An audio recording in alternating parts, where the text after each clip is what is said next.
Hi this is Ketu. मेरे पास बहुत सारे बायर आते हैं जो हमसे बोलते हैं कि भैया हमें अपना ब्रांड इस्टेब्लिश करना है।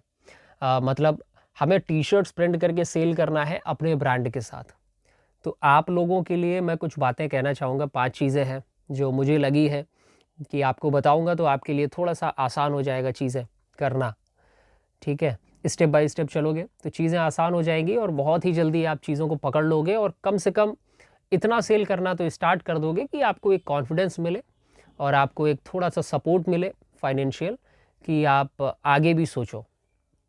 तो 5 चीज़ें हैं। सबसे पहली चीज़ तो आपको देखो, अगर आप स्टार्ट कर रहे हो तो मैं आपके लिए ही बता रहा हूँ, ठीक है? अगर आप स्टार्ट कर रहे हो, आपको ज़्यादा जानकारी नहीं है, बस ब्रांड बनाना चाहते हो, तो आपको बस एक रास्ता दिखा दे रहा हूँ, उसी रास्ते के अनुसार चलोगे तो चीज़ें जल्दी पकड़ में आएँगी। तो सबसे पहला होता है ऑडियंस। आप किस तरह के बायर को फोकस करना चाहते हो? आपका टारगेट ऑडियंस कौन है? देखो, मैंने जब 8 साल पहले स्टार्ट किया था तो मैंने अपना टारगेट ऑडियंस पकड़ा था जो बच्चे थे, डेली यूनिवर्सिटी के बच्चे थे। देख रहे हो ना कितना स्पेसिफिक मैंने काम किया था। डेली यूनिवर्सिटी के बच्चे, मैंने किसी भी अदर यूनिवर्सिटी के बच्चे नहीं पकड़े, स्टूडेंट नहीं पकड़े। जो मेरा टारगेट ऑडियंस था, मैंने दिल्ली यूनिवर्सिटी के स्टूडेंट पकड़े, जो कि जिनको चाहिए थी कि भैया उनके कॉलेज की तरह की टी शर्ट्स कुछ मिले, है ना? इसके बाद मैंने एक और ऑडियंस सेलेक्ट किया था जो नए तरह के बच्चे थे, स्पिरिचुअलिटी, जो थोड़ा-सा स्पिरिचुअलिटी में फ़ोकस करते थे, ठीक है? मैं भी थोड़ा स्पिरिचुअल बंदा हूँ, तो मैंने एक ऐसी ऑडियंस देखी जो स्पिरिचुअल की तरफ जिनका डायरेक्शन था और उनको कौन-कौन सी डिज़ाइन पसंद थी, मैं वो डिज़ाइन प्रिंट करके सेलिंग मैंने करना स्टार्ट कर दी, जिससे एक अच्छी खासी सेल मैंने पकड़ी। 7-8 साल पहले की बात बता रहा हूँ। तो आपको भी एक ऐसा ऑडियंस चूज़ करना है जिस तरह के आप हो ना, जैसे आप स्पिरिचुअल बंदे हो, आप उसी तरह की ऑडियंस चूज़ करो। जिस तरह के आप हो, आप उसी तरह की ऑडियंस चूज़ करोगे तो बिज़नेस को एक तेज़ी मिलेगी, है ना? आप ऐसा मत करना कि आप हो तो स्पिरिचुअल, बट आप चीज़ें चूज़ कर रहे हो इस तरीके की जिसके बारे में आप जानते ना हो। तो आप अपनी तरह ऑडियंस चूज़ करो, जिस तरह आप हो उस तरह की ऑडियंस चूज़ करोगे तो चीज़ें समझने में आसानी हो जाएँगी, क्योंकि आप खुद एक एग्ज़ाम्पल हो एक आपके तरह के बायर का, ठीक है ना? तो आपने एक ऑडियंस चूज़ करी, आपके पास एक ऑडियंस है कि भैया इस तरह के ऑडियंस को मैं सेल करना चाहता हूँ। एक यूथ है जो कि स्पिरिचुअल है, शायद उस यूथ का एज होगा 16 से 26 साल, ठीक है? आप उस तरह के बायर को सेल करना चाहते हो, तो आपको इस तरह से एक ऑडियंस पकड़नी है। मान लो आपके पास एक ऑडियंस आ गई, आपने पकड़ लिया कि भैया 16 से 26 साल की एज का बंदा है, स्पिरिचुअल बंदा है, मैं उसको सेल करना चाहूँगा। ऑडियंस तो पकड़ लिया आपने, अभी आपको चाहिए कि भैया एक अच्छा टी शर्ट सप्लायर मिल जाए मुझे और एक अच्छा प्रिंट करने वाला मिल जाए। मैं सजेस्ट करूँगा ये दोनों अलग अलग हो। एक अच्छा प्लेन टी शर्ट का सप्लायर, क्योंकि उसके पास वैरायटी मिल जाएंगी, आपको अलग अलग वैरायटी मिल जाएगी, सस्ती भी अच्छी भी। तो मेरा मानना ये है कि आप थोड़ा-सा अच्छी क्वालिटी में फ़ोकस करोगे, मार्जिन बहुत कम रख के काम करोगे तो चीज़ें बड़ी तेज़ी होंगी, है ना? तेज़ी से आगे बढ़ेंगी। तो एक अच्छा प्लेन टी शर्ट का सप्लायर मिलेगा आपको, मैं डिस्क्रिप्शन पे वेबसाइट का लिंक अटैच कर देता हूँ, वहाँ से आप देखो जाके। काफ़ी अच्छी-अच्छी क्वालिटी की आपको टी शर्ट्स मिल जाएँगी, सैंपल मँगा लो, वेबसाइट का लिंक है, आप जाके सैंपल मँगाओ, B2B की वेबसाइट है वो। और एक प्रिंटर का नंबर, प्रिंटर से मेरा मतलब कोई मशीन नहीं है, प्रिंटर से मेरा मतलब है जो आपको प्रिंट करके देगा, है ना? आपने प्लेन टी शर्ट परचेज़ करी और आप प्रिंट करवा रहे हो किसी से, तो एक बंदे का नंबर मैं मेंशन कर देता हूँ, मेरे हिसाब से ठीक है, ठीक काम करता है। तो मैं सजेस्ट कर रहा हूँ, बस हमारा अपना नहीं है प्रिंटर, मैं सजेस्ट कर रहा हूँ कि अच्छा काम करता है, एक बार जाके बात करके देखो। तो आपको चूज़ करना है एक अच्छी प्लेन टी शर्ट का सप्लायर, जिसका मैंने डिस्क्रिप्शन पे मेंशन कर दिया है, और एक प्रिंटर, ठीक है? जहाँ से आप टी शर्ट प्रिंट कराओगे। तो ये 2 चीज़ें आपको ख़ास ध्यान रखना है कि दोनों ही चीज़ें अच्छी हो। आपको अगर वो नहीं समझ में आता है तो 10 जगह और आप देख रहे हो, है ना? जब तक आपको एक अच्छा टी-शर्ट, एक अच्छा प्रिंट नहीं मिल जाता, तब तक आप खोज रखो थोड़ा-सा। स्टेप बाय स्टेप चलोगे तो चीज़ें आसान हो जाएँगी आपके लिए। तो आपने अपनी ऑडियंस सेलेक्ट कर ली थी। आपने एक अच्छा प्लेन टी-शर्ट, एक अच्छा टी-शर्ट प्रिंट करने वाला आपको मिल गया। अभी आपके पास ऑडियंस है और टी-शर्ट और प्रिंट दोनों है। अभी आप इसमें प्रिंट क्या करोगे? तो तीसरी चीज़ आपको ध्यान देना है, आपके डिज़ाइन। आप स्पिरिचुअल बंदे हो, स्पिरिचुअल ऑडियंस है, बट 16 से 26 साल का एक बच्चा जो होगा, 16 से 26 साल का जो यूथ होगा, वो क्या पहनेगा? किस तरह की डिज़ाइन पहनना चाहेगा। तो पहले तो जब मैं 7-8 साल पहले कर रहा था तब तो आर्टिफिशियल इंटेलिजेंस नहीं था, हम लोग डिज़ाइन खुद क्रिएट करते थे, अपना क्रिएटिविटी दिखाते थे। अभी तो चैट जीपीटी है ना, गूगल जेमिनी है, आर्टिफिशियल इंटेलिजेंस के बहुत सारे सॉफ्टवेयर हैं, तो वहाँ पर जाके आप टेक्स्ट फॉर्मेट में लिखो और वो अपने डिज़ाइन तैयार करके देगा। अभी तो चीज़ें बड़ी आसान हो गई है, बहुत अच्छे अच्छे डिज़ाइन मिल जाएंगे आपको, ठीक है।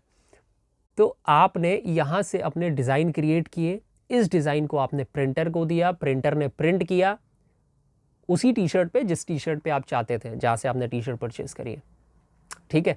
तो आपके पास एक अच्छी ऑडियंस थी, आपके पास टी शर्ट प्रिंट हो गई आपकी डिज़ाइन के अनुसार। तो तीसरा नंबर जो मैंने बताया डिज़ाइन है, तो आपके डिज़ाइन के अनुसार प्रिंट हो गई। तो आपके पास एक टी शर्ट रेडी है, आपके पास प्रिंटेड टी शर्ट रेडी कर लिया आपने, आपके पास ऑडियंस है। अभी आप या तो उस टी शर्ट को अपने ऑडियंस के सामने लेके जाओगे, भैया ये मेरी टी शर्ट है, देखो कैसी लगी, आपको अच्छी लगी है तो क्या परचेज करोगे। आपके पास बहुत सारी ऑडियंस है, कैसे लेके जाओगे। तो यहाँ पर बात आती है चौथे नंबर की, इंस्टाग्राम, फेसबुक। यहाँ पर आपने एक अकाउंट क्रिएट किया, अपना जो टी शर्ट का डिज़ाइन है उसको पोस्ट किया, और पोस्ट करने पे आपके फॉलोअर्स तो है नहीं जो देख लेंगे, तो यहाँ पर आपको चलाना पड़ेगा ऐड।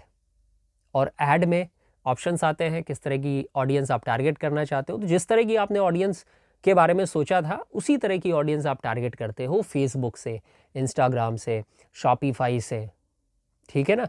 तो आप अपने प्रोडक्ट को ऐसे बायर तक, ऐसे जो आपकी ऑडियंस है उन तक लेके जा रहे हो, आप उनको ऐड दिखा रहे हो, फ़ोन पे ऐड दिखा रहे हो, वो देख रहे हैं कि अरे भैया अच्छी डिज़ाइन है और उनके तरीके की है, उनसे कनेक्ट होती है डिज़ाइन, तो ऑब्वियसली वो क्लिक करेंगे और 10 में से एक बंदा बाई करना चाहेगा। तो यहाँ पर बात पैसों की नहीं आती है कि आप सस्ता बेच रहे हो, महंगा बेच रहे हो। एक नॉमिनल कॉस्ट पकड़ो, एक नॉमिनल मार्जिन पकड़ो स्टार्टिंग में। अगर बंदे को डिज़ाइन, आपके ऑडियंस को डिज़ाइन क्लिक कर गई तो डेफिनेटली वो परचेज़ करेंगे, समझ रहे हो ना। तो यहाँ से आपकी बात आ गई, आप ऐड चला रहे हो, ऐड चलाने से आपकी ऑडियंस तक पहुँच रहा है और वो ख़रीद रहे हैं, तो यहाँ तक कहानी पूरी हो जाती है। ये 4 नंबर तक कहानी पूरी हो जाती है। पहले आपने ऑडियंस सेलेक्ट करी, दूसरा आपने प्लेन टी शर्ट का सप्लायर, प्रिंटर आपने सेलेक्ट किया, तीसरा आप एआई से डिज़ाइन क्रिएट कर रहे हो अच्छे अच्छे, चौथा आप अपनी बनी बनाई टी शर्ट को अपने ऑडियंस तक पहुंचा रहे हो ऐड के माध्यम। अभी लेट्स से आपका बहुत सारा सेल आने लगा, हर दिन आपने इनिशिएट कर दिया कि भैया 15-20 टी शर्ट्स आपकी बिक रही है, 50 टी शर्ट बिक रही है, 100 टी शर्ट बिक रही है, आप और भी ज़्यादा स्केल करना चाहते हो, तब आता है वेबसाइट का नंबर।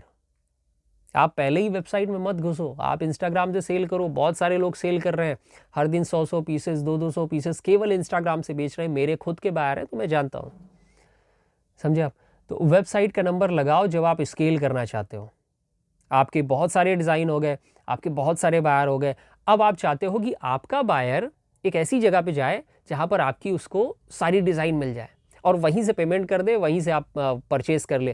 क्योंकि आपके जब बहुत सारे बायर रहते हैं तो आप हर एक बंदे से इंटरेक्ट नहीं कर सकते हो कि भैया ये वाली डिज़ाइन मैं आपको भेज रहा हूँ, आपका 500 रुपया हुआ, आप हमें पेमेंट कर दो। आपके 1000 बायर हैं, 1000 बायर से फिर इंटरेक्ट करना पॉसिबल नहीं होगा डेली बेसिस पे। डेली 200, 500, 600 आदमी बात कर रहा है आपसे, पॉसिबल नहीं होगा। तो यहाँ से आपका वेबसाइट का काम आ जाता है। तब आप वेबसाइट जनरेट करो, पहले से ही वेबसाइट के चक्कर में मत फंसो, वरना अननेसेसरी आपकी जो सक्सेस होगी ना वो डिले होगी। वेबसाइट के चक्कर में मत फंसो, जितना आप मैनुअली मैनेज कर सकते हो उतना मैनुअली मैनेज करो। जब लगे कि मैनुअली मैनेज नहीं हो रहा है फिर आप वेबसाइट पे जाओ। मैनुअली मैनेज करते हो ना तो चीज़ें आपको दिखने लगती हैं, आपका बायर क्या चाहता है, आपका बायर क्या पसंद कर रहा है, क्या कंप्लेन कर रहा है। तो ये सारी चीज़ें आप धीरे धीरे उनको, है ना, उनको ख़त्म करते जाते हो। तो एक समय आता है जब कोई प्रॉब्लम नहीं बचती है, बायर को हर एक चीज़ पसंद आ रही होती है आपकी, तब आप वेबसाइट जनरेट करते हो और लोग वहाँ से परचेज़ करते रहते हैं। ये फिर लॉन्ग टर्म बिजनेस हो जाता है। यही सेम चीज़ मैंने फॉलो करी है पिछले 8 साल से। तो ये 5 चीज़ें जो मैंने बताई, 5 में से 4 में फोकस करो, 5वें में फोकस करोगे जब आपका बिजनेस थोड़ा बड़ा हो चुका होगा, तो 4 में फोकस करोगे, सक्सेस जल्दी मिलेगी।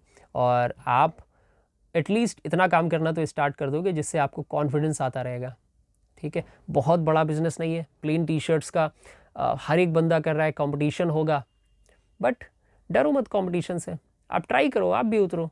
क्योंकि जब आप उतर रहे होते हो ना तो बहुत सारे लोग डाउन भी जा रहे होते हैं, तो ये बैलेंस बना रहता है। तो आप ऐसा मत सोचो कि बहुत सारे लोग बेच रहे हैं, आप जिस समय उठोगे उस समय लोग नीचे भी जा रहे होंगे, तो ये बैलेंस बना रहता है। तो डरो मत, अपनी ऑडियंस देखो, अपना एक प्लेन टी शर्ट का सप्लायर, एक प्रिंटर देखो, अपनी डिज़ाइन बनाओ एआई के माध्यम से, चैट जीपीटी के माध्यम से, और अपने ऑडियंस तक पहुंचाओ ऐड के माध्यम। तो ये 4 चीज़ों का ध्यान रखना है। मैं जेन्युइनली आपको बता रहा हूँ, ये चीज़ें मेरे लिए काम करी हैं, अभी तक करती आ रही हैं, आपके लिए भी काम करेगी, बिल्कुल करेगी। तो एक बार ट्राई करके देखो।